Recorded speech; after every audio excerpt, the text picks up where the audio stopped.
when you get in that churn of, I've got to make money, I've got to make money, I've got to make money, I've got to pay payroll, got to do with this, got to do that. You're passing your anxiety onto your team when that's not what you should be doing. And that job taught me a lot of that. It was chaos. It was definitely chaos. I mean, but it also gave me a lot of chance to help them all grow. You know, I was doing one-on-ones with them and I was figuring out what they wanted to be. And all of that team has gone on to senior design roles in other companies or with that company. And I feel really proud of that. But I was done. I didn't work for 3 months after that job. I was toast. So, yeah. I think having burnout yourself makes you a more compassionate leader. Nobody should get to being a compassionate leader from being burned out, but I think it definitely gives me a different perspective. That job definitely gave me a different perspective of what that is.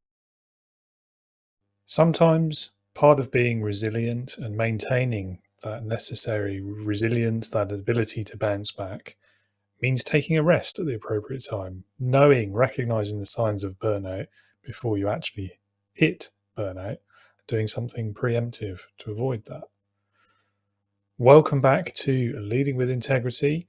Today is our second episode in the short series we're doing this month on resilience, and my guest today has a pretty unique perspective on that, whether it be as a result of becoming a leader during the COVID pandemic, advocating for better healthcare, or having a successful career whilst also managing chronic illness.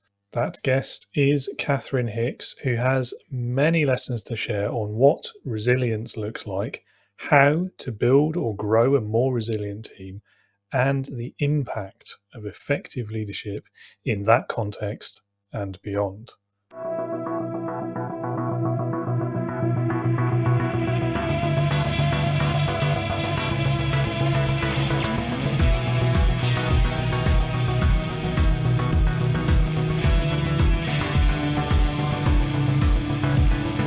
Welcome to the Leading with Integrity podcast. Leadership talk for the modern manager. With your host, David Hatch. Catherine, welcome to Leading with Integrity. Lovely to have you on the show. Thank you for having me. Tell everyone a bit about yourself, your background, your career so far, what you do today, why you do it, as much as you'd like to share, really. Sure. So my name is Catherine, and I am a product design consultant primarily based out of the San Francisco Bay Area in the United States. And I've been doing this for 25, almost 26 years now in some form or capacity. I work a lot with early stage startups, kind of helping them get their feet from a design standpoint. And I've primarily been a consultant that entire time. I've done great work for big companies, like I've worked at Amazon and I've worked at Apple, but primarily I work with companies that are just getting started, and that's kind of my sweet spot. We have a team of 15 designers that kind of came to fruition. I kind of became a leader during the pandemic. I had always been just a sole freelancer before that, and a lot of my friends were losing their jobs, and I had a corporation and I had payroll set up, and I'm like, yeah, just come and let me kind of be your conduit to be able to do freelance work and do it in a legal way where the taxes are taken out and everything. And then 5 years later now, 4.5, 5 years later, I now have an agency with 15 employees. It was never the path I thought I would take in terms of leading in this way. But leading and mentorship has always been something that I have done. I'm also a design educator and teacher. And so that's always been kind of how I've shown leadership in the mentoring and guiding of new students. So this business thing is a relatively new adventure, and I love it. We're a great team and we get to do great things together, but it's definitely been a very interesting journey in my leadership challenge. Personally, I'm also a disability advocate. I live with chronic illness and disabilities, so that's also something I advocate for within design, making sure design is accessible, and also outside design in terms of healthcare policy, accessibility, and other things important to the specific disabilities I have in my community. So I kind of look at leadership from a lot of different angles. So becoming a leader during COVID, I feel like there must be a particularly interesting set of experiences there, because most people, I think, when going into COVID, they were either sort of that early career and just got sent home or furloughed or whatever it was called, or they were well established, or at least established leaders who'd had experience of it pre-pandemic. And so I don't want to say they would have been set in their ways, but do you know what I mean? Oh, you can say that. I think that's probably an accurate statement. I think a lot of leaders get stagnant, and that's always why I shied away from leadership roles in my professional life. I love teaching, I love mentoring, I hope guiding and leading the next generation of leaders, but I have found that 90% of the leaders I've had on projects and work were very rigid because they had stepped away from doing what they loved, doing the design, and they became management. And when I would look at some of the leaders I had a couple great ones, but most of the time it was very hard to work with a leader who was out of touch with what I was doing. And so that was always the reason why I balked at leadership and didn't want those roles.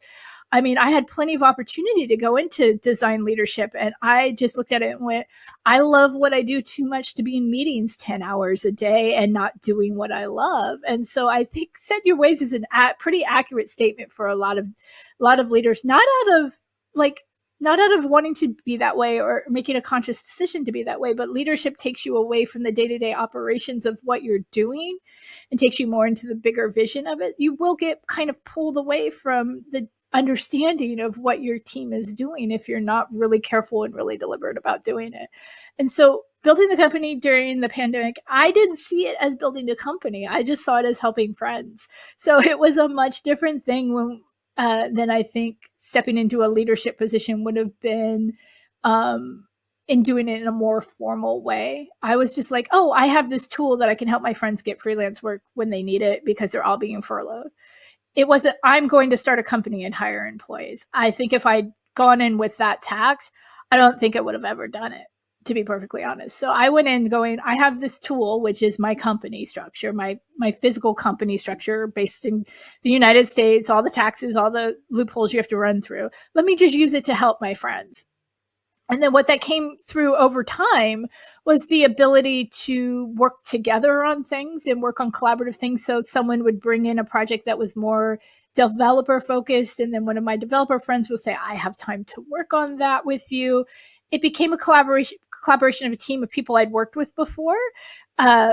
Everyone who is my employee used to be a coworker of some sort, whether they were a client who came in and did design work. I did design work for them, or they were on a team I worked on within a client. Everyone is someone I knew. So I didn't walk into leadership in a very traditional way because I don't think I ever would have taken the step into doing that if it was presented to me as, oh, you're going to be the boss and you're going to have 15 people on payroll and you're going to have to worry about all the stuff that comes with that.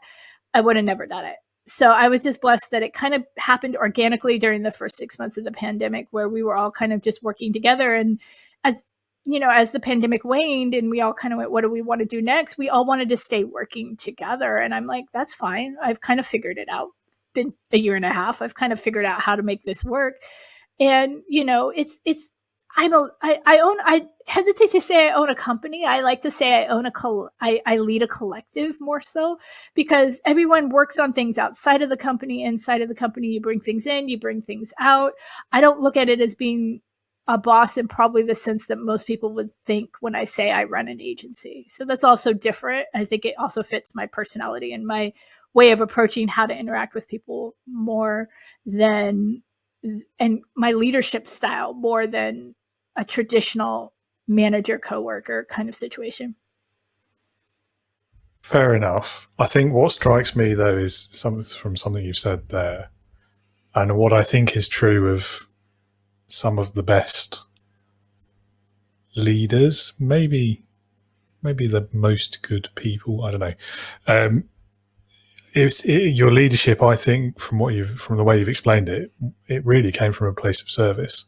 How can I help people? And I think that is quite telling as well about the subsequent success.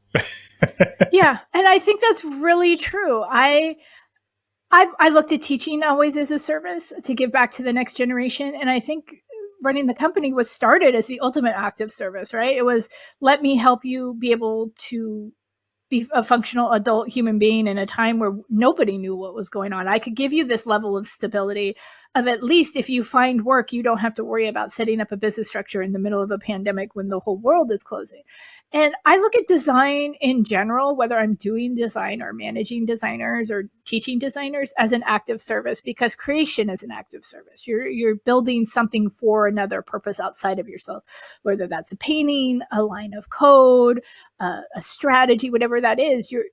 Every job is creative in some form. So therefore every job is an act of service in some form or fashion. Right. And so I've never walked into any leadership situation, and they've been vast and very different over my career, inside tech and outside tech and design, as a feeling like I know everything about everything. Those are the kind of managers that drive me nuts, and I've had plenty of those.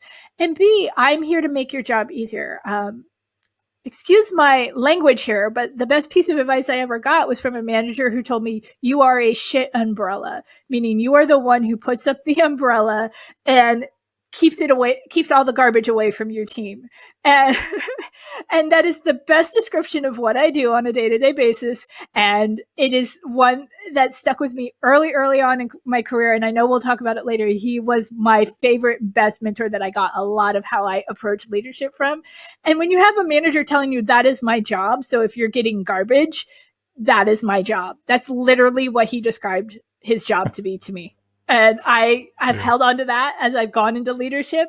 And that is your job. Your job is of service. And that service is to make sure your people can do their job without worrying about all the things that they don't need to worry about. They don't need to worry about that our payroll got screwed up 2 weeks in a row and I'm trying to figure that out. They don't need to know a client is being an absolute jerk and I needed to slap his hands last week. Both of those things just happened in the month of December. My team has no clue that those things are going on, nor should they. They should be able to do their work and be supported and guided in their work. And so, yeah, my job is a service-oriented job, whether I'm doing the design or leading the designers. And I think if you walk in with that humble nature, you're always going to be able to strive to be better. I think if you walk in feeling you know it all and you know everything about everything and everyone's going to do it my way or the highway, that's not going to work. It's just not. I have a team of 15 people who do 4 different kinds of jobs who are all very individual people. So I'm not going to be able to walk in like that. And that ego is not something I've ever had. I'm good about I'm good at my job and I've been doing it long enough I can say that comfortably, but I don't have an ego about it because there's still, even in this job doing it as long as I have, there's always something new to learn. There's always something new to engage with. And leadership has just been a great journey on that, of really realizing what I didn't know in the beginning. And the uncertainty of the pandemic was definitely part of that as well. We didn't know what was going to happen day to day. And so it was stressful to be leading, figuring out how to lead in that time, but also really beneficial to have something to focus on outside the world collapsing outside my door. So it really helped me stay focused on figuring it out in a way that if the world had been normal, I don't know if I would have put so much focus and energy towards it in the way I did to make sure I was giving everyone what they needed. Yeah, I was laughing there because I think, I've heard the umbrella phrase before. And I love it. And it makes me chuckle every time because it's that thing about language, isn't it? So in the UK, that phrase, if someone said that to you, that would be saying that you're not very good at being an umbrella. Yeah. Yeah. Right. And that's why I also clarified where I came from in the beginning of the conversation, right? Because I can get away with so many British put downs and most people here don't catch them. So I spent time in the UK. That's why I said I'm an American, and let's just be sure about that because but yeah, you're the other way it's been traced to me is you're the trash funnel, you're where all the trash comes in. Does it get recycled? Does it get thrown out? That's another way I've had it described that might be a little more palatable for your audience. But the bottom line is your job is to shield your team from Absolutely. I think the underlying message is the important part, definitely. And I'm completely in agreement with you there. And I think that's something I always tell people, if you're a good leader, you're not going to know what I'm doing day to day. If I'm a good leader, you're not going to know the fires I'm putting out for you because that's my job. You're not supposed to know those things. And I think that coming into leadership in the way I did, I had done other leadership before that, meaning I'd run projects and stuff, but leading a team of people for a long term was definitely different. And so coming into that, there was a lot that I went back to my mentor and thanked him for, because I realized all the stuff that I wasn't hearing day to day that he was putting up with for me. Right. And I think I think running a business, everyone has this glamorous idea of being a business owner, and I wish that would go away because it's so much work. But the bottom line is too, is we're supposed to make it look easy. That's our job. So it's this conundrum of people coming to me and saying, I want to start a business. And I'm like, oh, let's backtrack here and give you a little dose of realism of what I do in a day. And then if you want to do it, we can have that conversation. And most people are very shocked when they start running their own business of everything they have to do.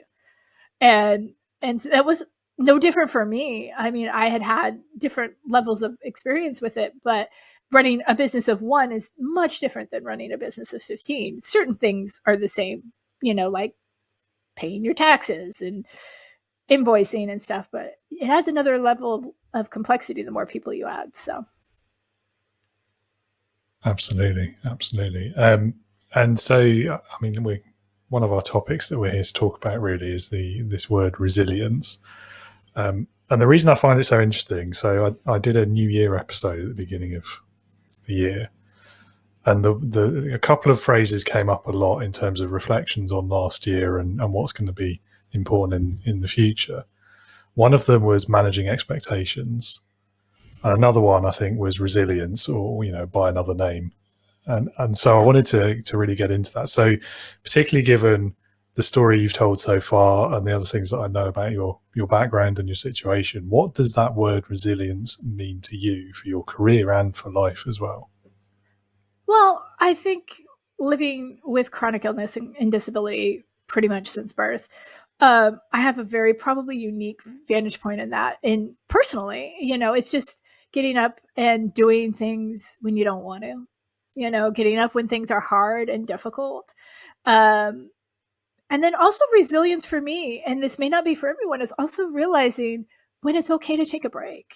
Resilient, you have to recharge to be able to be resilient. And that's probably the biggest thing I've learned as both someone who lived experience as a disabled person and a business owner and a graduate school student. That's been the last year and a half. On top of that, it's a lot on the plate. And sometimes resilience is knowing when you need to retreat for your mental health, for your physical health, for your sanity, for the other people around you, so you don't lose your absolute ever-loving mind at them. Sometimes resilience is understanding that no is okay, right? We put in the society, and I think I don't know if this is just an American thing or if this is more a global thing. I really do think this is very tied into American exceptionalism, that we tie our worth to how much we work and how hard we work and how high we climb the corporate ladder. And I haven't taken a vacation in 6 years. That kind of mentality is very prominent here. And I think that doesn't lead to resiliency. That leads to burnout. So resiliency to me also has the idea of taking time for yourself, taking time for your family, taking time for the things that matter is part of resiliency to me, because there are days I'm recording this in my bed in my PJs right now because the last week has been hard physically and I haven't been working. And knowing that I don't have to push through everything is going to allow me to push through when I need to. That day I have a deadline and my body is not cooperating and I'm in pain. I can do that, but I also know when not to do that. And resilience as a leader is knowing that you're going to fail. Just knowing you're going to fail. You're going to screw something up. You're going to hurt somebody's feelings. You're going to be way more aggressive than you intend to. You're going to miss the mark with a policy. There's going to be something you're going to do that is going to be wrong as a leader. And resilience is being humble enough to take the time to learn from those things, right? It's not about fall down 7, get up 8 times. That's only a small part of what resilience is. You have to have the right mindset to go into it. And if you go into it going, everything that happens is a potential for learning, you're going to be more resilient, right? And so for me, it's kind of all those things combined, especially as a leader. I really just look at modeling what I feel being a good human is. For example,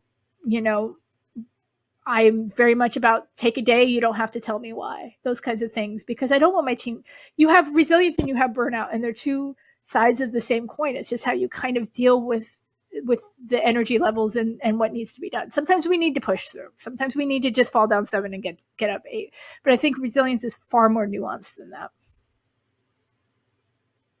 Yeah, and I really like that you've almost framed resilience as the opposite of burnout there as well.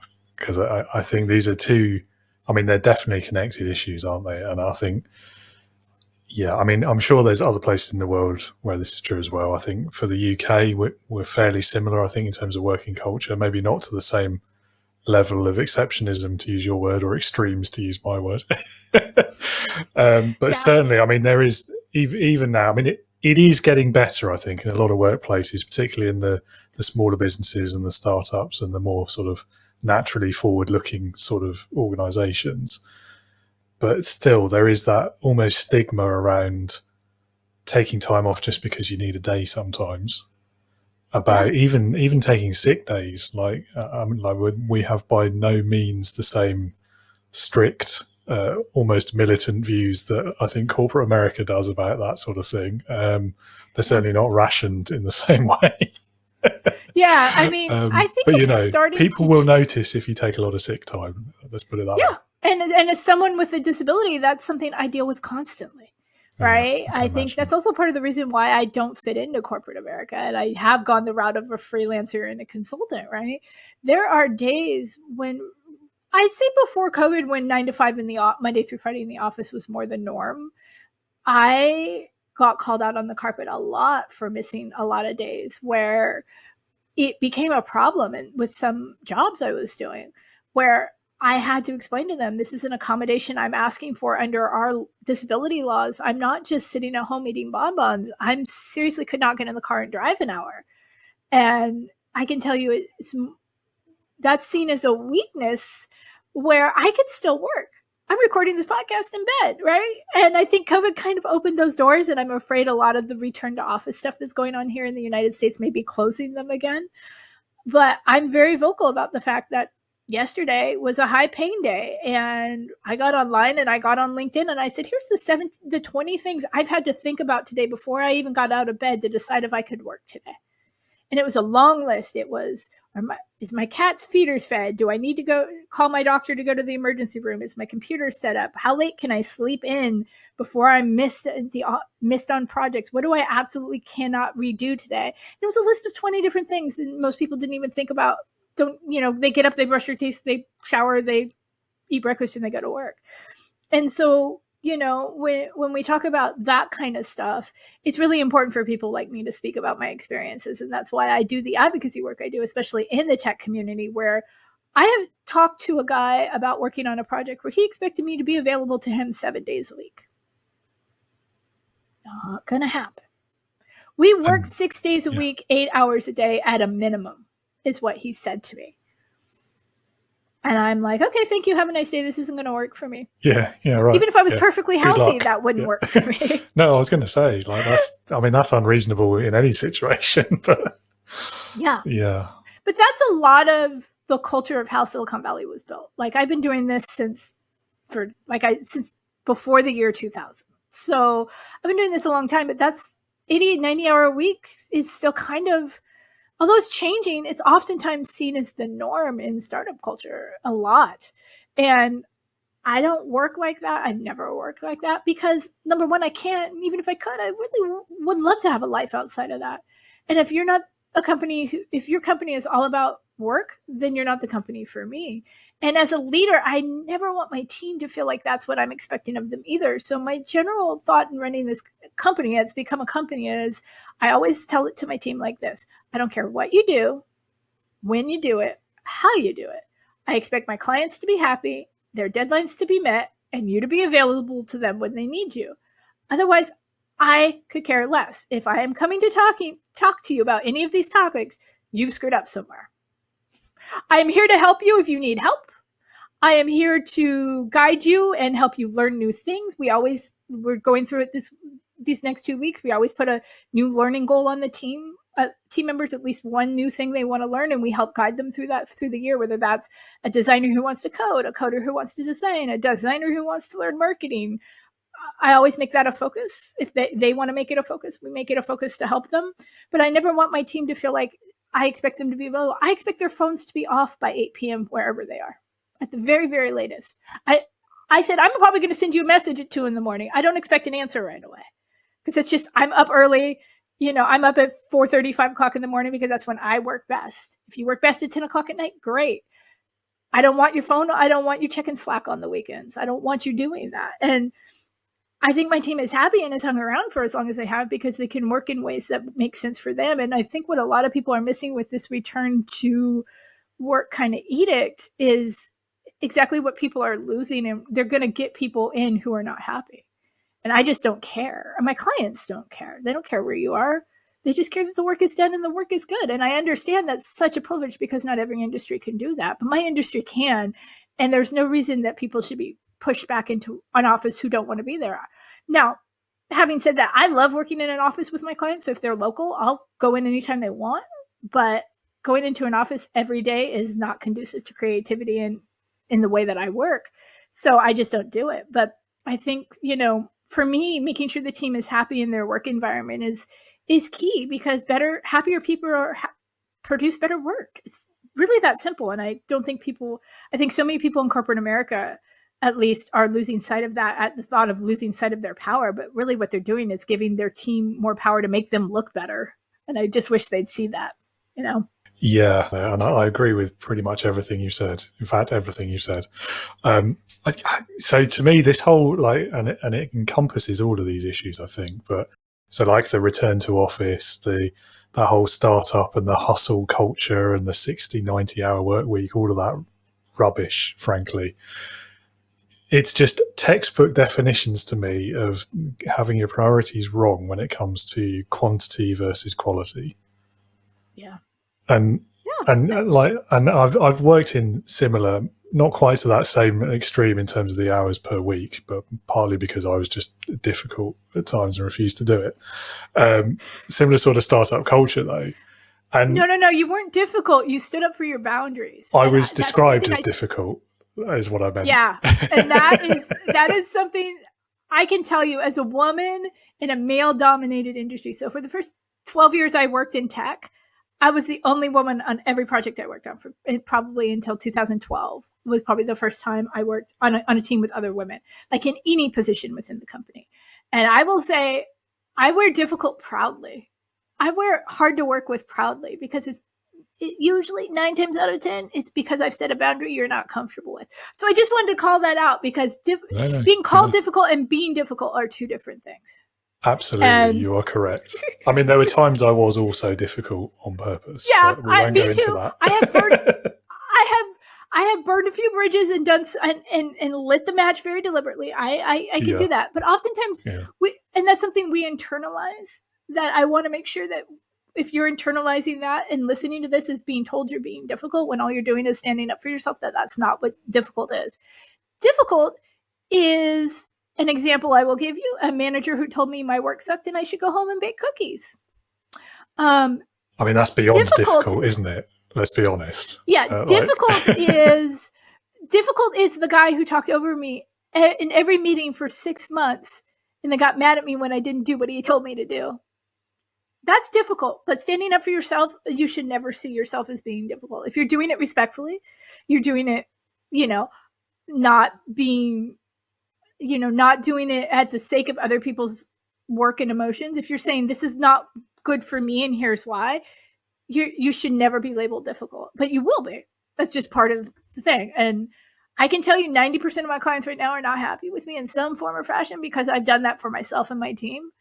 And when you get into leadership, you have to realize that that's just part of it. That's just part of it. When you get into a leadership role, being difficult is part of how you move the needle and get things done. I'm not going to sit and let my team be yelled at. I'm not going to sit and let my team be worked hard beyond what they've paid us to do. So I wear difficult as a badge of honor. When you call me difficult, I go, okay, why am I difficult? Am I difficult? And I'll say it to somebody. I'll say, why am I difficult?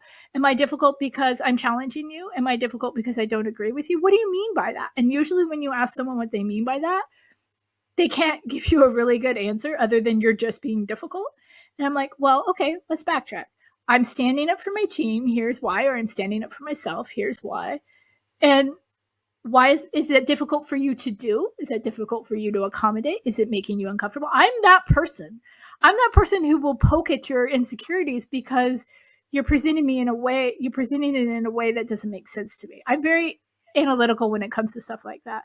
But being difficult is sometimes putting in boundaries that people don't want to honor. And so I just wanted to call you out on that before you continued, because that's just one of my own personal things that I've had to work through personally as a leader, being called that a lot and a lot worse things. That I just had to say something. No, and thank you for doing it. And you're absolutely right to do it as well. It was poor choice of words, but I think but honestly, when we hear that and we're told that, it sits in our mental Rolodex. Like that comment about going home and baking cookies was 23 years ago. That happened to me. And it's still in my brain. We hold on to those things, and sometimes it's hard to break free of them, but that's one I've worked really particularly hard on. So yeah, I mean, in a way, I'm glad it was 23 years ago and not last week, but still. Well, last week was a different endeavor. I was called a stupid girl for not doing something someone wanted me to do. So, man. Fortunately, I can tell you, it's definitely from the early 2000s to now, it's definitely become far less, because there are more women in positions of leadership now. Not nearly enough, but there are more positions of women in leadership. There are more women doing what I do, so I don't feel so isolated. But it still happens. I'm not gonna sugarcoat that being a female leader in a predominantly male-oriented industry of technology doesn't come without some of that every once in a while. But it used to be way more constant than it is now. So there is progress. But yeah, that guy was an interesting individual, and I just kind of went, no, I'm one semester away from a master's. I think I'm somewhat intelligent. Have a nice day. Yeah, that former client, you mean? Yeah. Oh, not even a client. Not even a client. Well, good. Yeah. So was not someone I had to deal with more than that initial conversation where he yelled at me, and I was like, you get to yell at me once. You get to yell at me once. Everybody can have a bad day. You don't get to do it a second time. You just don't. So. Yeah, quite right too.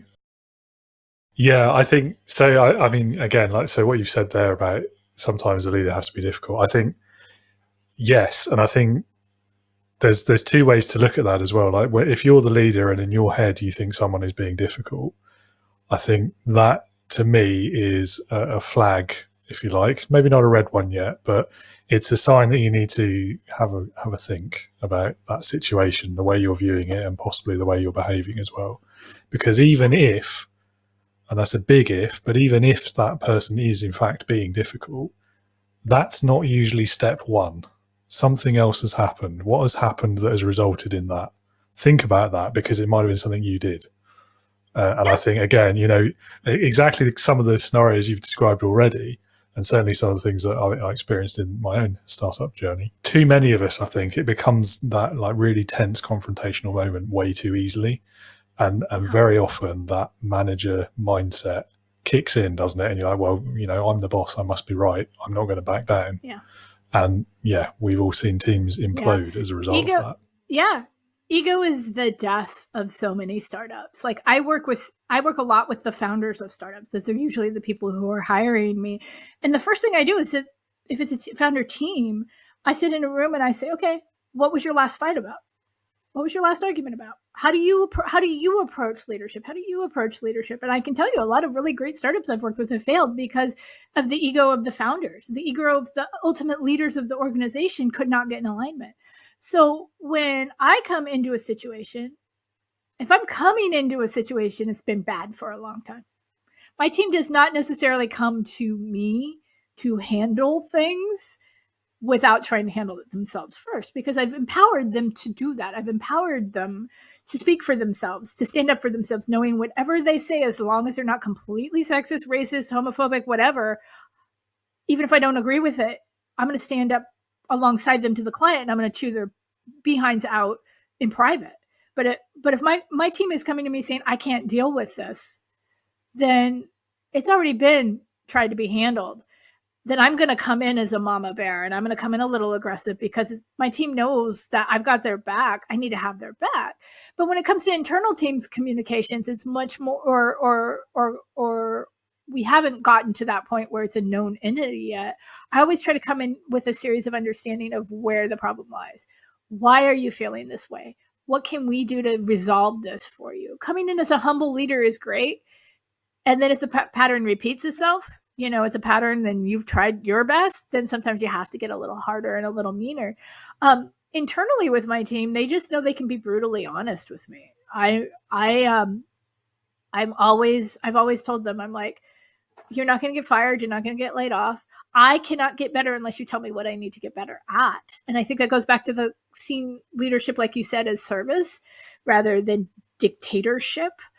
I mean, I could very easily run this company as a dictator and say, this is the way we're going to do things. But that's not going to make me happy because that's against who I am as a person. And it's not going to make anybody else happy. So I always tell them, we do quarterly check-ins. We do every other week, hour-long check-ins, so one-on-ones. We do quarterly strategy plannings based on our annual goals, and then we do annual planning at the end of the year. Like, what kind of projects do you want to be working on? What do you want to learn this year? That kind of stuff. And so I'm always checking in with them. And we use an online tool called Lead Honestly, which is an online tool to kind of facilitate one-on-ones, which is hugely helpful.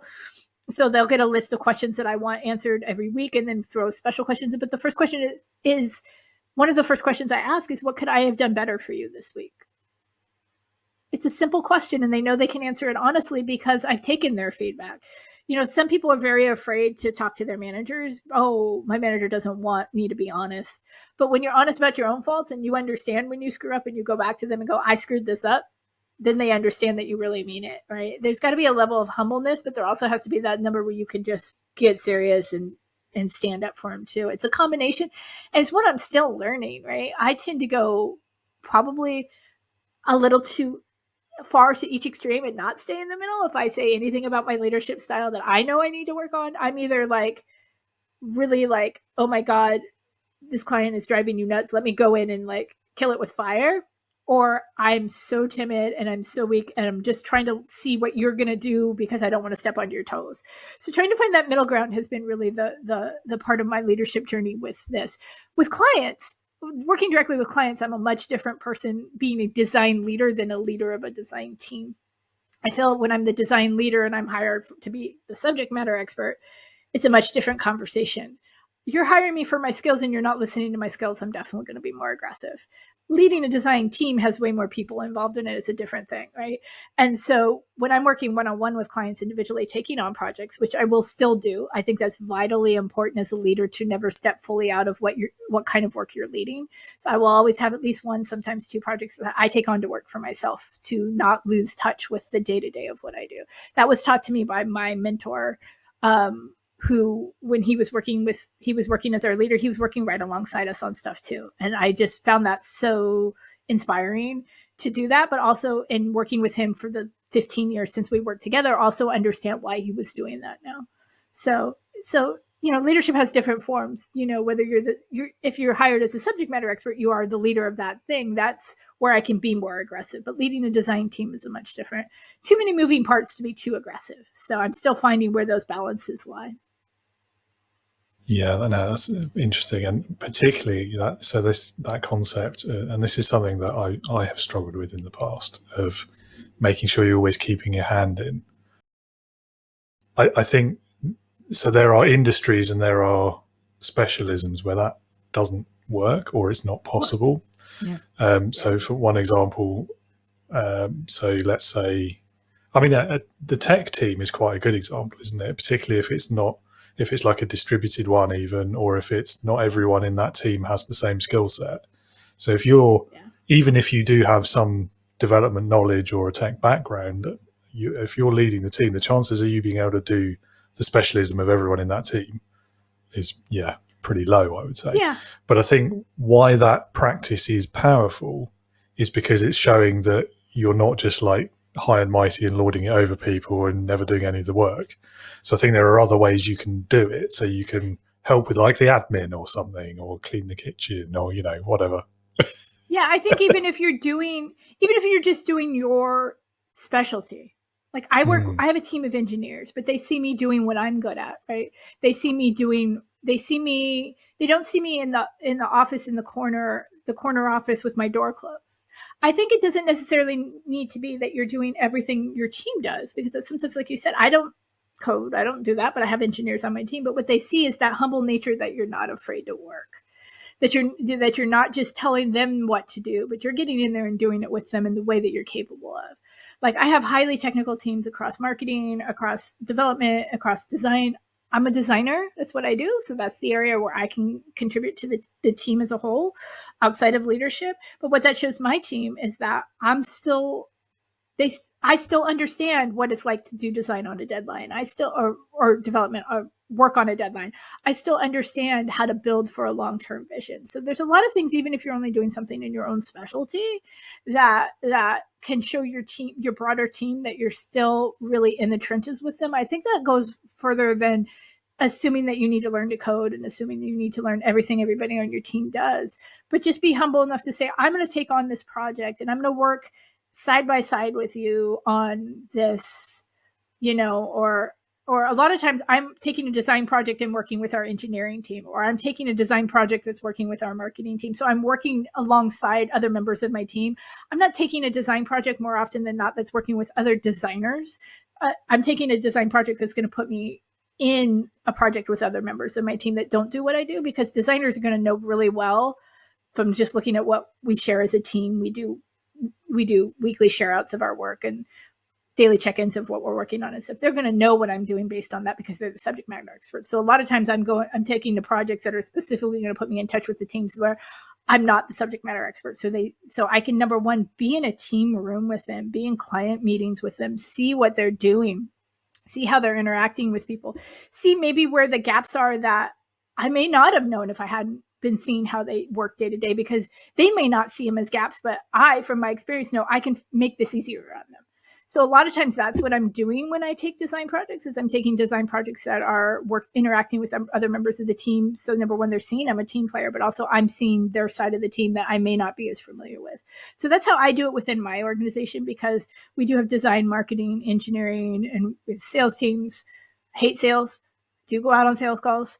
I'd still do that kind of stuff too. And so that's kind of how I approach that, more so embedding in existing teams that are cross-discipline can really help that as well. And even if it's just a small project, or even if it's just a small part of a project you take on, I think for me, it's been hugely valuable in my leadership style, because I'm not a hands-off leader, but I'm not a micromanager, right? And so you have to find, and I'm happy that I'm not a micromanager, because those are the types of managers that drive me personally bananas.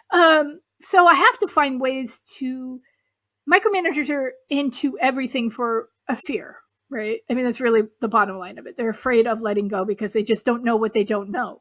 And I found most of my bosses who micromanaged design didn't have a clue about design. So they were fearful of letting it go. And so I don't want to ever get fearful of letting my marketing team work on a social media project. So if I'm working alongside them on something, I am now understanding more of what they do. Then I'm much more confident in saying, I know you guys are more than capable of this. So that's how I approach it in our company, versus trying to micromanage a process I don't understand. I'm trying to embed myself into that process so I understand enough to know what they're capable of. Yeah, I think micromanagement, to me, I think fear is definitely an element. I think for me, it's always been a trust issue as well. Maybe. Yeah, I think those are two sides of the same. Yeah, they can be. Coin. I think it depends on the individual leader, doesn't it? To an extent. No, I mean, I love that approach, and it sounds like it's working really well as well. So that's some great advice for anyone in the audience. Yeah, and I also want to caveat, these are all people I work with before too. So I'm in a really unique position. I think we've introduced 2 people in the 4 years that I didn't have any working collaboration with before. So that's a unique perspective as a founder of a company, that you're not walking completely blind into the personalities too. I want to make sure people understand that that's probably a unique situation of this particular company and how I work, is that we had all worked together in some capacity before. It's an interesting caveat, maybe, but I don't think that necessarily means it wouldn't work for any other situation. Yeah, I just say that because I think it was easier for me to get to that level of understanding quicker. But yeah, I think you can definitely do that. I think you have to do that on some level. You have to be deliberate in building your relationships and your understanding of your team's capacity, or you're never going to be able to help them grow their capacity. If you sit in a corner and all you do is talk to them once a week in a one-on-one, and you don't look at their work and you don't give them feedback on their work, and you don't understand where their struggles and their low points are, you're never going to be able to help them be better. And I think that's a huge part of what I've been able to do going into the projects and being involved in these projects, right? Is the idea of, I can see where you're struggling, even though you might not see where you're struggling. And I can say, okay, now I know where you're struggling. Now I know where to point you to kind of fill your gaps in. And if you're in that ivory tower, you're not going to do that. So yeah, I had a little bit of a head start with that, but you can definitely do what I did. And where it might have taken me 3 months to kind of get my head around my team's skill set, because I'd also worked with them outside of it. It might take you 6 months, but it's 6 months well spent to fully understand the scope of your team, to help them develop into who they need to be. And, right now we're doing end of the year stuff. And the first thing I ask them is, what kind of skill set do you want to have at the end of 2025? We have people learning After Effects. We have people who want to learn to code. We have people who want to get into our sales funnels and help with sales. And now that I know where they want to grow, that's what we focus on for the next year. So I'll put the engineer with our sales team. I'll put them on that, but you're not going to know that if you sit in the corner and don't engage with your team. So finding whatever way is meaningful engagement for you and your team. That's what it is for us. That's what's worked for me as a leader, and that's what's worked for my team, for them to see me involved. That's really been important to them. But that may not be your team. Your team may be distributed all over like 6 time zones, and you may not be able to do that. But finding a meaningful way to show your team you're available, I think, in whatever form that takes, is never going to be a lost effort. Absolutely. And yeah, I think that starting with a question approach as well can be super powerful. And, like the personal development example you've given is a great one. I think that's a question every manager, every leader should be asking their people, what do you want to achieve by the end of next year? And then the follow-up question, what can I do to support you in that? What help do you need from me? That's exactly it. Those 2 questions I think are good to ask in any context. So if you are that leader who doesn't necessarily have a specialism, because sometimes that does happen, or if you just don't share a specialism with anyone in the team at all and it's not even slightly relevant, that can be quite a daunting situation to be in. I've been in that situation and it is uncomfortable. Ooh, I don't think I'd ever put myself in that situation. Sometimes you don't have a choice. Like I said, I'm incredibly blessed of how this company was built, because I have plenty of friends who run agencies and who've done startups who've had a much rougher go of it. I know I'm blessed that I'm working with people I already knew. And that's definitely a definite benefit to all the things. But like you said, everything I've mentioned I do, you can definitely do without having any knowledge of your team, right? I think the hardest daunting thing as a leader is coming into an existing team. And I've done that.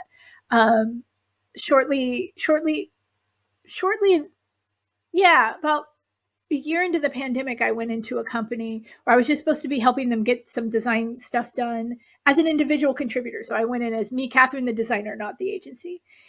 And I walked in and I went, okay, I'm going to work with this company. They're a big company that does a lot of stuff around electronic health records. And I went in and I said, okay, great. I'm going to just kind of help you guys get this team sorted until you find a new leader. This is great. This is fantastic. 3 days into my contract, I get an email saying, welcome, Catherine. She's now leading this team that's building the biggest feature in the thing, how to chart patient data and how to document patient data. So it's like the biggest thing. 3 days into my contract, I have 12 very disgruntled designers who were pissed at their last manager.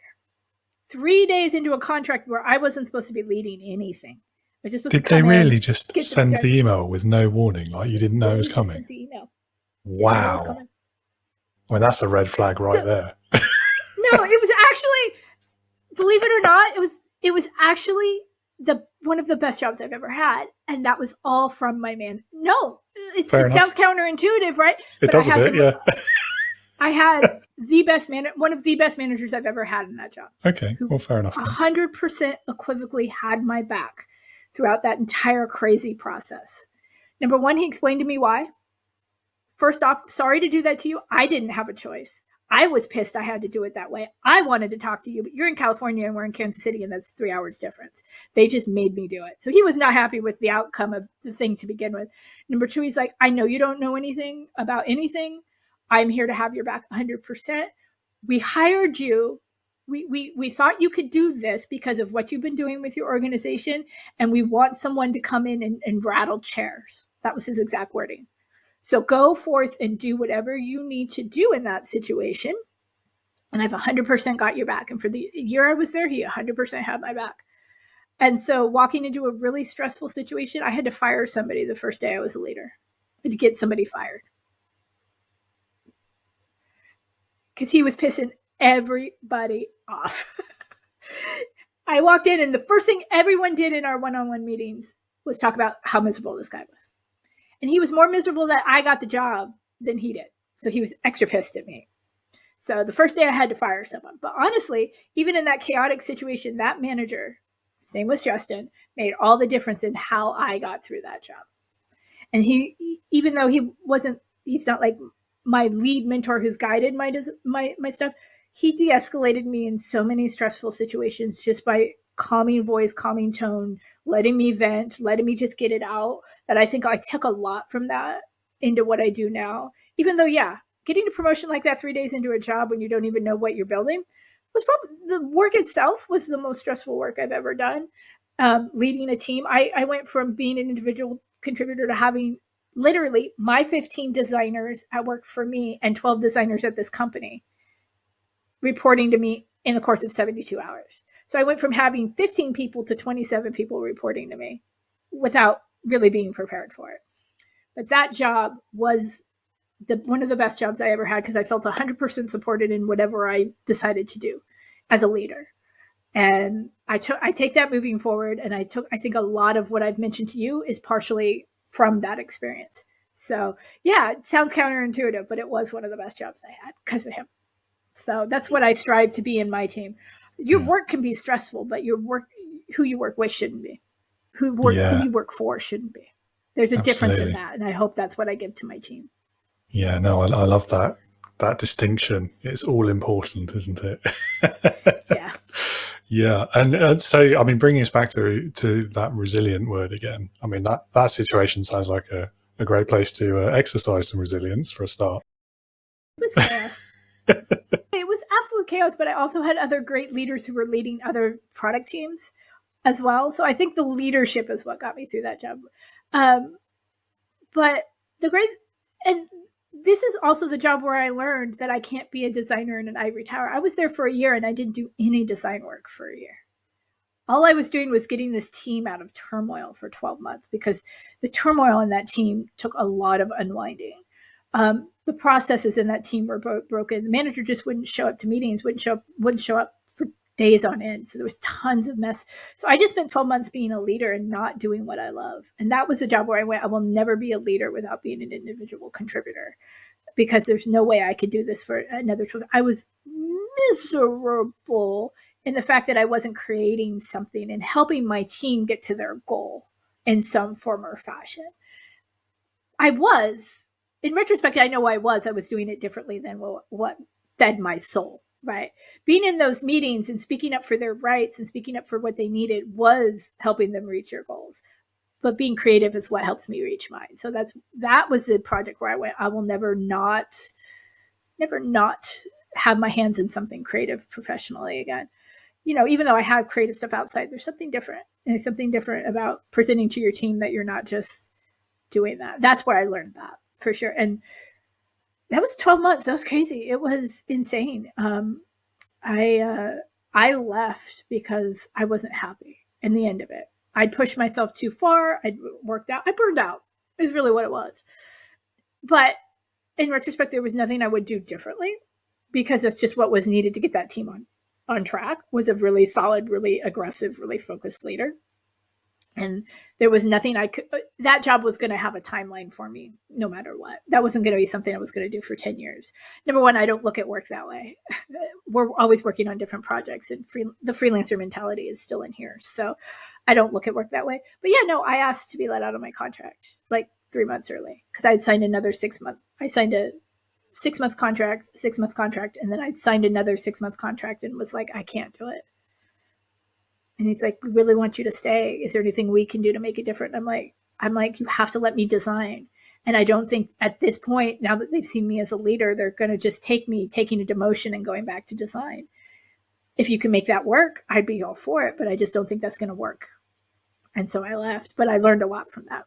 And I learned that I am good under pressure, but I don't want to be under pressure like that. I can do it, but like I said, it's going to have a shelf life. And I tell my clients that all the time. And I tell my team that I might ask you to work hard for a month or two, but I'm never going to ask you to work hard longer than you're capable of doing it. There's always going to be times, and you have to be realistic with your team, that we're going to need you to push hard. But I'm never going to put you in a cycle where that's all you're doing. If you work hard for me for 6 months on a project and you're churning and you're grooving and you're working really hard, the next project's going to be easy for you because I know how hard you worked on that. Where people in leadership get really tied up, that I've noticed in my industry, especially in design for tech, is that cycle never stops. You don't give your team a break. You don't give your team a minute to just acknowledge their accomplishments of what they've accomplished. When my team has done something great, I put something in our Slack. Hey, this was fantastic. I want to just acknowledge you busted your butt and worked extra hours this week. But when you get in that churn of, I've got to make money, I've got to make money, I've got to make money, I've got to pay payroll, got to do with this, got to do that, you're passing your anxiety onto your team when that's not what you should be doing. And that job taught me a lot of that. It was chaos. It was definitely chaos. But it also gave me a lot of chance to help them all grow. I was doing one-on-ones with them, and I was figuring out what they wanted to be. And all of that team has gone on to senior design roles in other companies or with that company. And I feel really proud of that. But I was done. I didn't work for 3 months after that job. I was toast. So. Yeah, I'm not surprised. But it's good that you recognize that. And yeah, I think having burnout yourself makes you a more compassionate leader. Nobody should get to being a compassionate leader from being burned out, but I think it definitely gives me a different perspective. That job definitely gave me a different perspective of what that is. It's not the route I'd recommend to learning that sort of skill, but yeah, you're right. No. It definitely makes you look at it differently in the future. For sure. Yeah, no, I didn't even look for a job for 3 months after that. I was like, I need a minute. And we were coming out of the pandemic around the same time I left the job.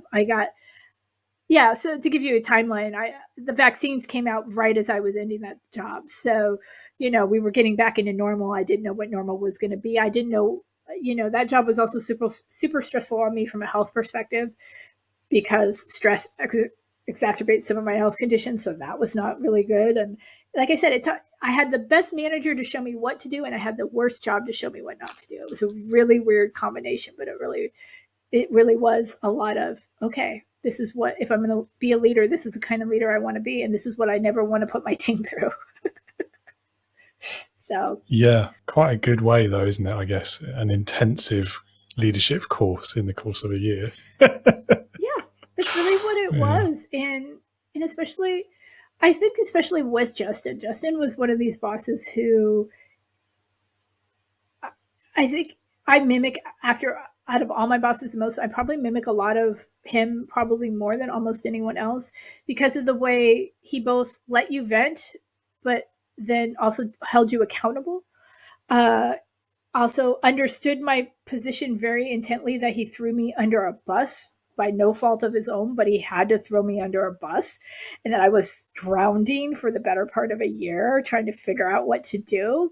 But his thought process is you're the person from the outside who comes in with all this experience that we need to implement. So he expected the job to be stressful. He told me he expected the job to be stressful, but he would always be right there beside me. So anytime I needed him, he would jump out of a meeting to jump into a meeting with me. He would respond to when I say, okay, Justin, I can't respond to this. I'm pissed. Can you respond to this for me? Because he was on the chain. He's like, I got you. He had my back in just such meaningful ways that also helped me grow as a leader, to be able to say, Catherine, they're your team. Do with them what you need to do to get them to be successful. They're your team. I've got you. But the work itself was chaos because it was left in chaos. The manager before me didn't manage. So it was 12 months of cleaning up chaos, putting in processes in place. For my designers out there who understand the design process, they didn't have stand-ups in place. They didn't have design reviews in place. They didn't have one-on-ones in place. They had no process of getting their work reviewed by their peers. There was just a lot of mess to clean up. That was stressful. So that's the stuff that I brought in going, okay, as a team, I need to make sure all these ducks are in a row that I wasn't really thinking about with my team and my company because it wasn't really needed at that point, but I want to make sure it was in place before it was needed. And now all those things I learned in that job are things we rely on in our company. So, stress is not, I never want to say stress is always a bad thing. Sometimes stress is what you need to grow. And that was one of those instances for sure.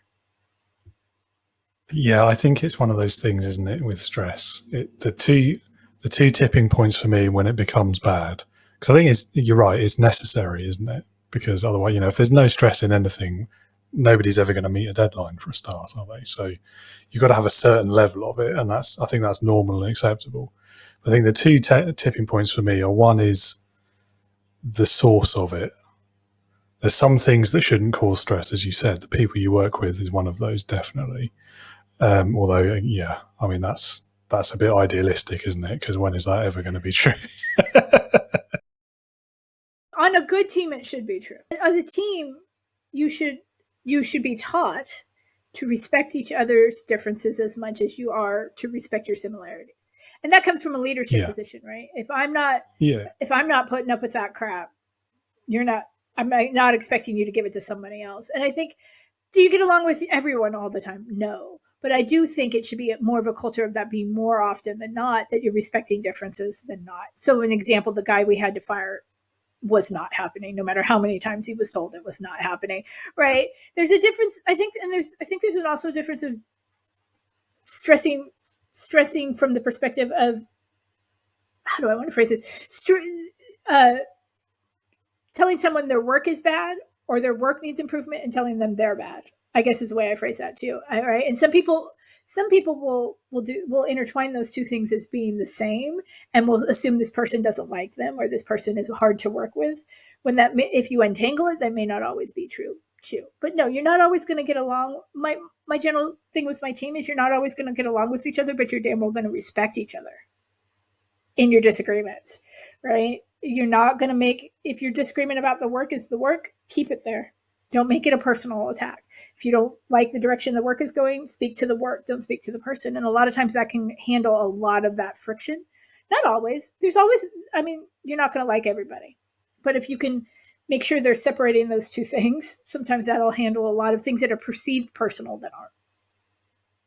Absolutely. I think the only thing I would say is sometimes it's not within our control who the people that we're working with are. And so I think that's where I was coming from, really, about, how often is that going to be achievable? Yeah. And the thing is, for me, that's not true, because I do get to choose who we work with. Exactly. And we're very fortunate in that, aren't we? But not everyone is, sadly. I've been in those situations, so I get them. I think everyone has, haven't they? And anyone who's ever had a job. Yeah. I think anybody who's been working for any amount of time has some sort of horror story. Yeah, definitely. And I do think you're right, though, in what you say to your own team about the respect each other. I think even when things are completely outside of our control, and even if we're not leaders, but we're working in that kind of high friction environment, that's a good lesson, I think, to keep in mind. And I think it will help. Even if it's not reciprocated, it'll at least help you sleep at night. Yeah. We are letting go of a very difficult client in the next week. And the people who've been working on that project, I've always told them, I said, you just have to respect the fact he's a human who's just grumpy. That's just what I tell him. He's just an asshole. I'm sorry. I can't do anything about that. But all we can do, what's in our control in this situation, is how we interact with him, right? Interact with him with the respect of, you're doing work for him. You're trying to get it to the point where you need it to be to hand it off to him in 10 days. And if he wants to continue to be a grump, your answer is, well, I have now done what I am told that I can do. Please talk to Catherine. That goes back to being the umbrella, the garbage disposal, my team came into it with having a lot of startup and tech experience anyway. So it's not a lot of things I have to tell them, but sometimes, especially with hard clients like the one we're ending with this year, sometimes it gets lost. Sometimes you just want to scream. And that's when they come to me and they scream, and I'm perfectly fine to listen to them vent.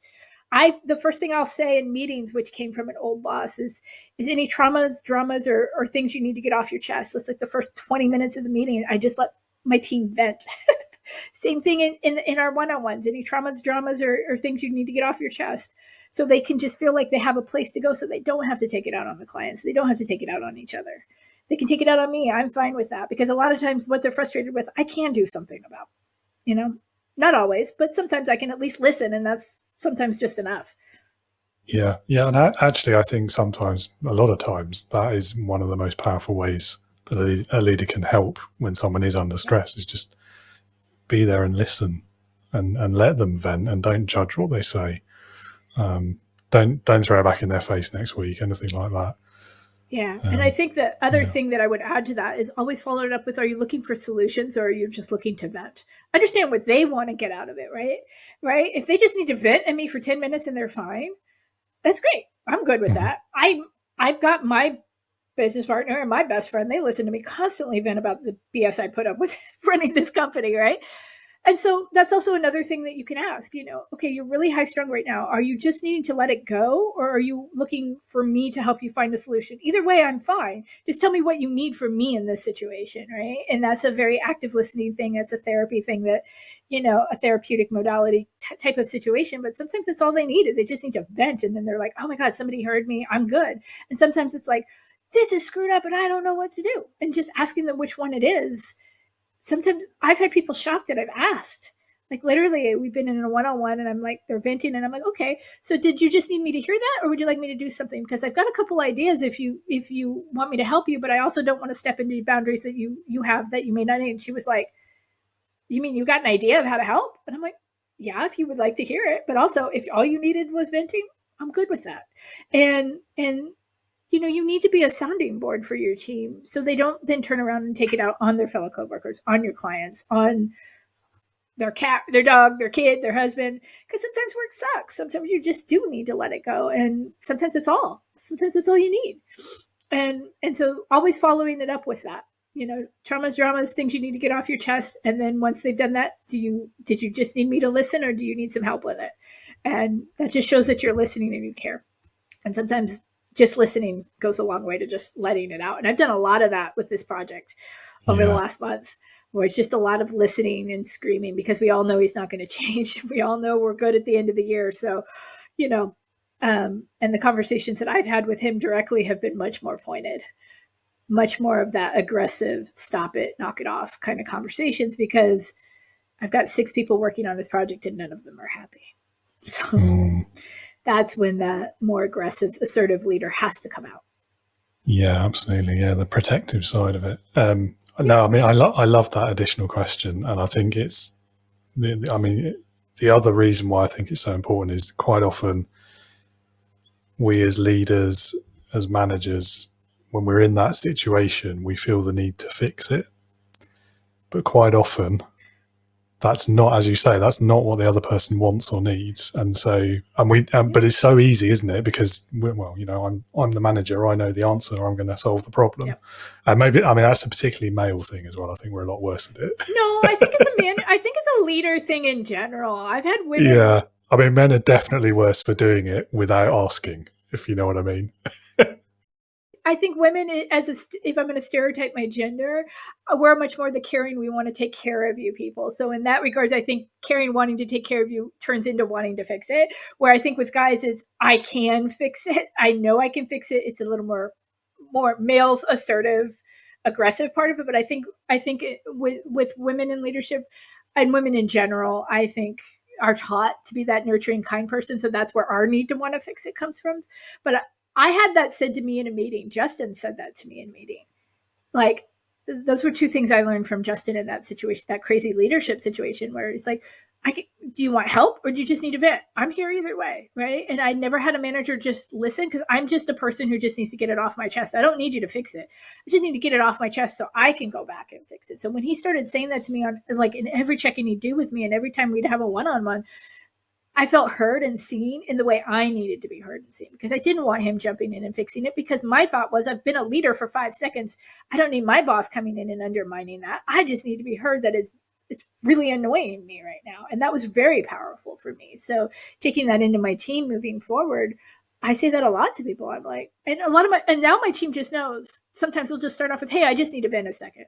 Or, hey, I really am angry right now and I need your help. Now they know that I'm good either way. A lot of times they bring it into the conversation in the way they need it. So they're empowered by my bringing that into the conversations early on in our relationships, that now they know, oh, I just need to vent. I'll take 5 minutes with Catherine to vent, or I need to vent and I need help. And they now more often than not will bring their problems to me with that framework already in place.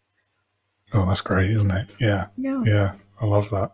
And it is a surprising question to hear. I don't think any manager I've ever worked for has asked me a question like that.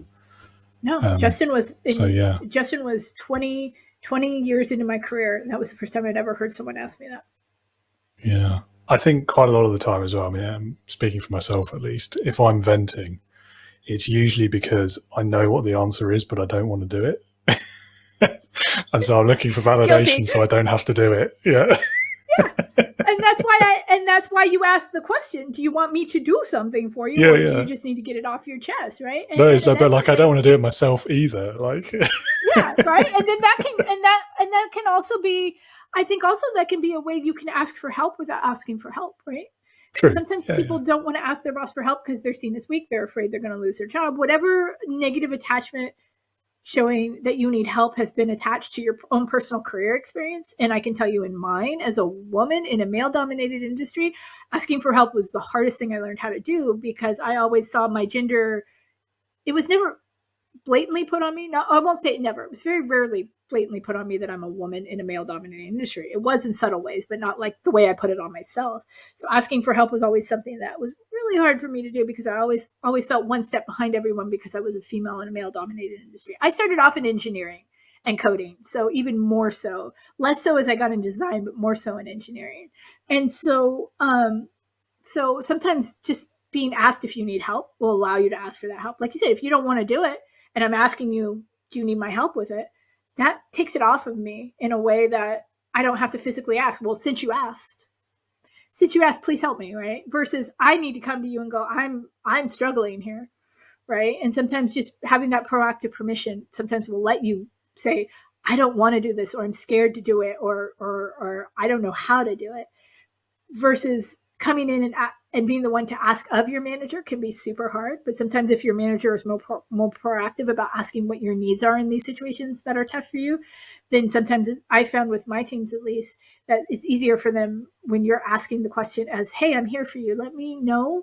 And it's not a magic cure-all that's going to fix everything. But when you know a manager has sympathy to ask if you need their help, sometimes it's easier over time when you build that relationship with that manager to go, okay, they're here in my corner. I don't have to be afraid to ask for help because they're constantly offering it to me, where sometimes going in to a person of power, and I hate that I am that, but that is what I am in this situation, and asking for help can be the most vulnerable thing someone can do. So as a manager, if you can take the stigma off that being a vulnerable thing that they can do by asking a question like, do you need help with that?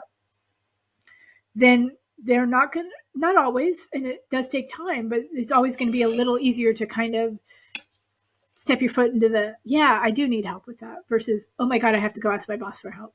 Well, my boss has always been available and always said, always let me vent and always been able to help. So going back to stress versus burnout, I think the second thing I was going to say about the nature of that stress, I think, is that second tipping point is duration.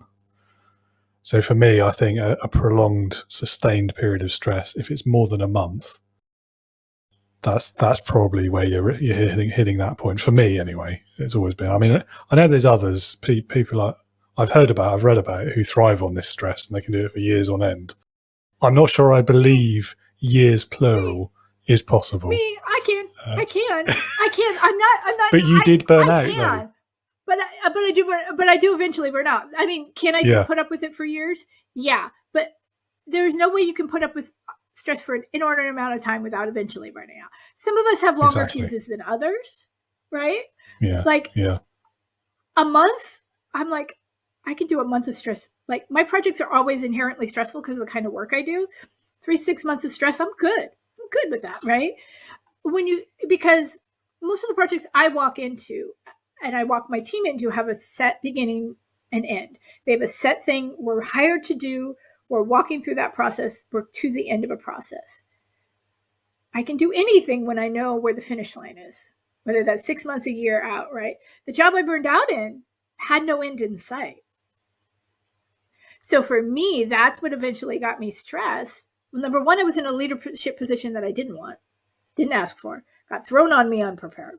That's a level of stress no sane person would put up with. But I said, I'll give it a go. Okay, because I can do it for a short period of time. But when they're like, okay, we want to bring you on full time in this role, we want to add more responsibility to your role and add more people to your team, and that's the long-term vision. I went, I can't keep this up forever. And that's when I realized I was burned out in that capacity because I wasn't properly prepared I did not see that finish line. Now, the kind of work we do as an agency is much more, I can hunker down for 3 months. I can hunker down for 6 months. I can hunker down and do this particular type of work for this particular amount of time. And then know that the next thing I can take might be something that's a little easier. So running an agency is a much different situation than working in corporate America, where there's no end in sight and you're just there for the duration.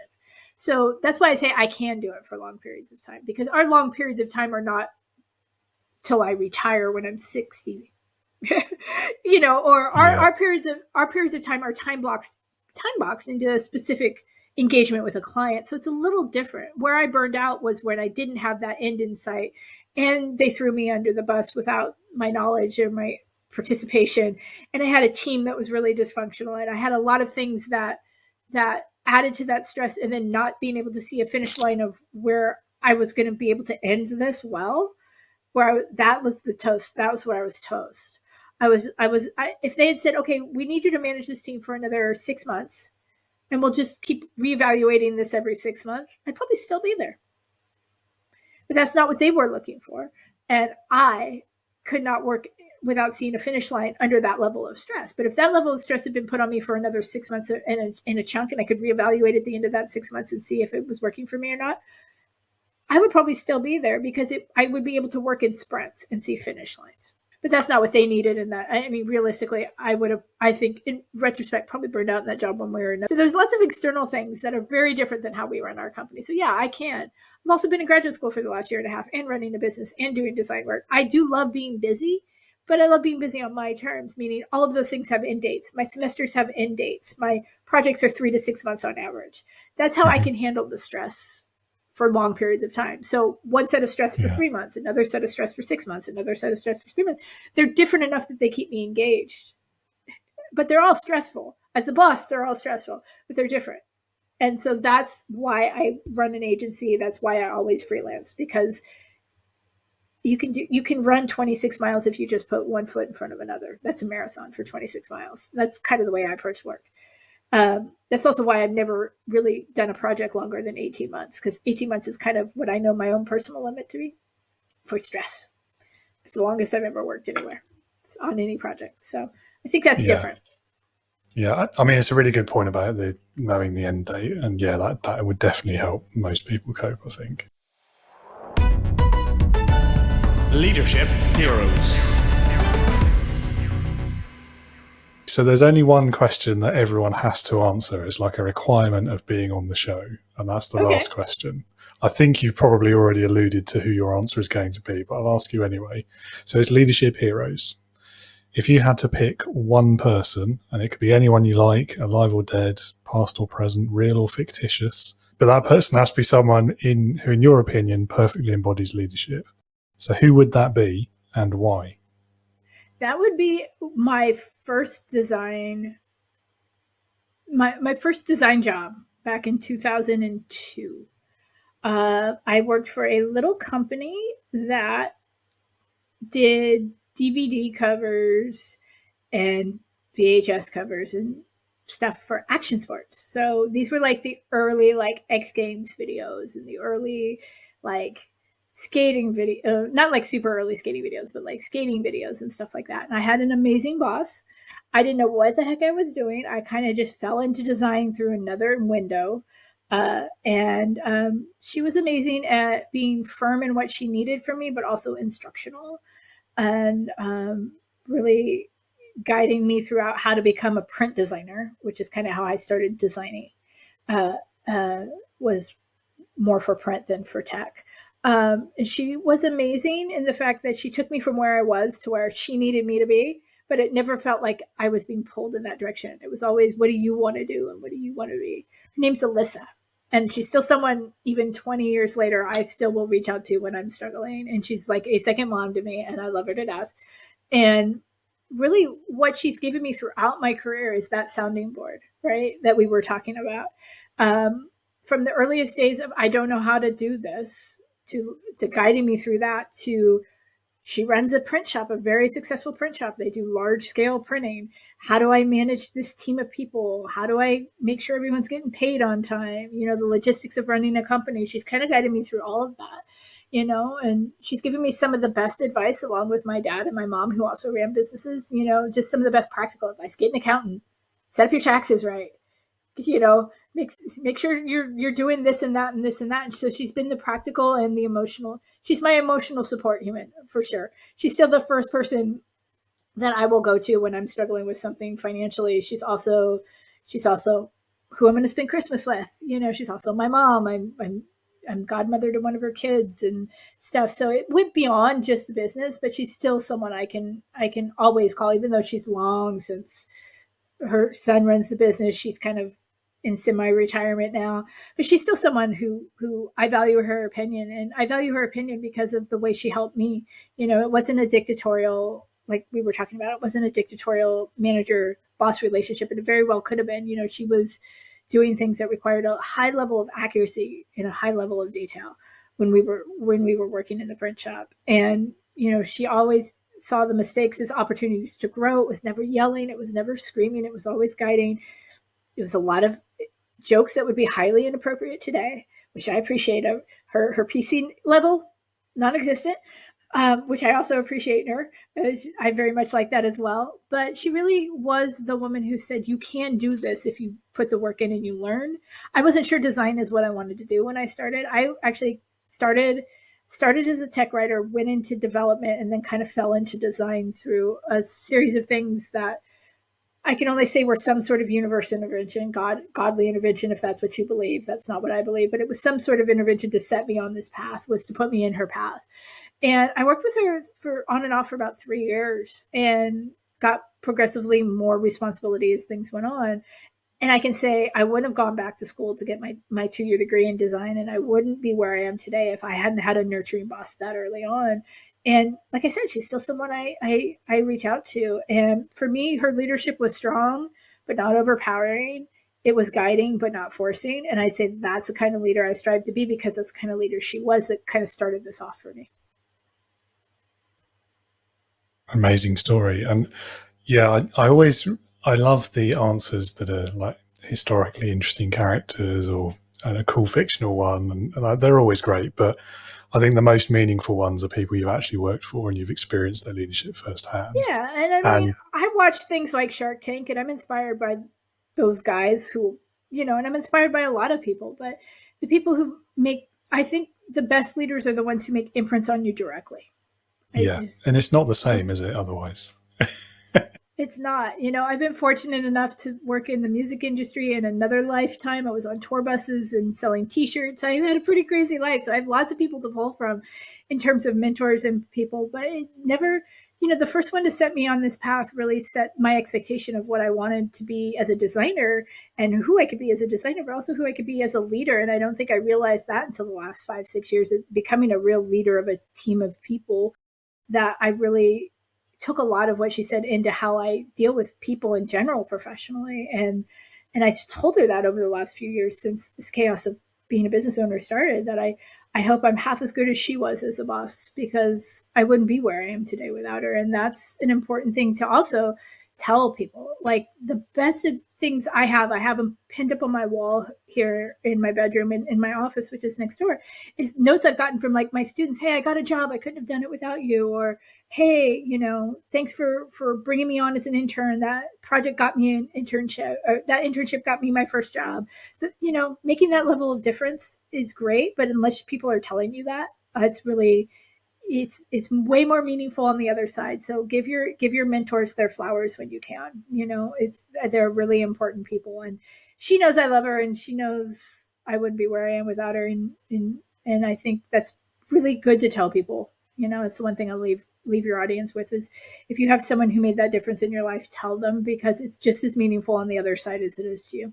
Oh, that's a great piece of advice to end on. And I think the fact that she's still such a big part of your life is testament to how great a leader she must have been. So even not knowing her, I think we've learned all we need to. She was crazy. She was unhinged, and so am I, so it worked well. Nice. In a good way, though, I'm sure. Yeah, no, in a good way. So we're working in a print shop, and we're around chemicals, and we're doing heavy duty design and stuff. So you gotta keep it light. We're working with heavy machinery and printing presses and all this stuff, and she was the one who'd show up. We were on the coast of California, and she'd show up in her bikini and a parasol and say, "We're going to the beach after work today." And she'd show up in an elf costume in the middle of July because she decided it was Christmas in July. I mean, she was that kind of unhinged, and it made work so much fun. Unhinged is not necessarily a bad thing. Unhinged can bring joy, and that's the kind of unhinged she still is to this day. She's not, like I said, she's very much not PC, so you have to watch her around the little ones. But other than that, she's pretty fun. Awesome. Well, Catherine, it's been a great conversation. We've totally lost track of time. One final thing I will ask you is if any of the listeners or viewers want to know more about you, perhaps reach out, have a conversation similar to this, where can they go to learn more? What's the website or the social links or whichever? The website is catherinehicks.com, and I'm on Instagram as a focused design with 2 Ds. And you can find everything on the website as well. But my primary social channel is Instagram. Lovely. All right. Well, I will pop those links in the show notes below as well so everyone can find it easily. And that's more than we've got time for, really. Sorry for taking up so much of your time, but thank you again so much for being with us. Oh, it was my pleasure.